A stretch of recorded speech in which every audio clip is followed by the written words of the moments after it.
Hindi nalingid sa kaalaman ng karamihan ang plano ni undisputed Super Bantamweight World Champion The Monster Naoya Inoue ngayong taon ay labanan sa Setyembre si Murodjon Akhmadaliev at umakyat sa featherweight sa Disyembre para labanan naman ng WBA World Featherweight Champion na si Nick the Wrecking Bull sa Riyadh, Saudi Arabia. Subalit dahil napakalaking banta para kay Naoya Inoue ang kapwa Japanese pound for pound na si Junto Nakatani, nag-aalangan ngayon ng Team Inoue na paakyatin si The Monster sa featherweight division sa December tapos muling pabababain sa Super Bantamweight division sa April 2026 para sa kanilang bakbakan ni Nakatani.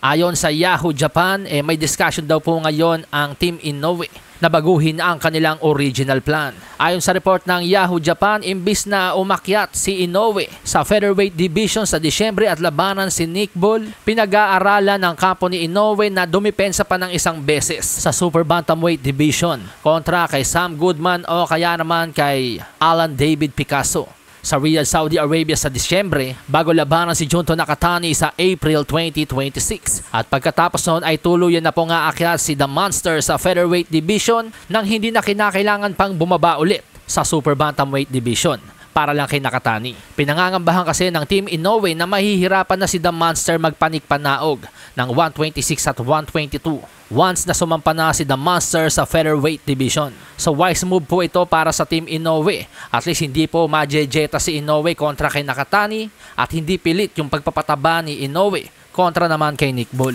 Dahil magkakaroon po ng sapat na panahon si Inoue magdagdag ng muscle at timbang sa kanyang pag-akyat sa featherweight nang hindi na inaalalang babalik pang muli sa Super Bantamweight. Samantala sa iba pang balita, former IBF World Featherweight Champion Luis Venado Lopez opisyal na challenge si WBO World Featherweight Champion Rafael El Divino Espinosa sa isang world title fight. Hinimok ni Venado Lopez si Espinosa na dumipensa sa isang dekalibreng laban. Aniya, Venado Lopez versus Divino Espinosa for September, it's time for him to make a quality defense. Sa ngayon, wala pa pong tugon si El Divino Espinosa sa mungkahi ni Venado Lopez. Pero sakaling matuloy po ang laban na ito mga amigos, ay tiyak na panalo tayong mga boxing fans sa sagopaang ito.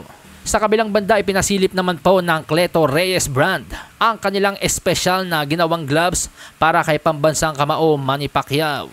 Heto po yung mismong glove mga amigos pagmasdan.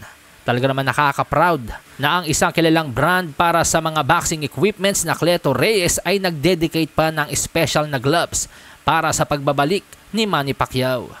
Malasahin ang baraha, patunayan mo sa akin ha, sino man ang mabunot na kalaban di ka tatakbo ha, sa bayan.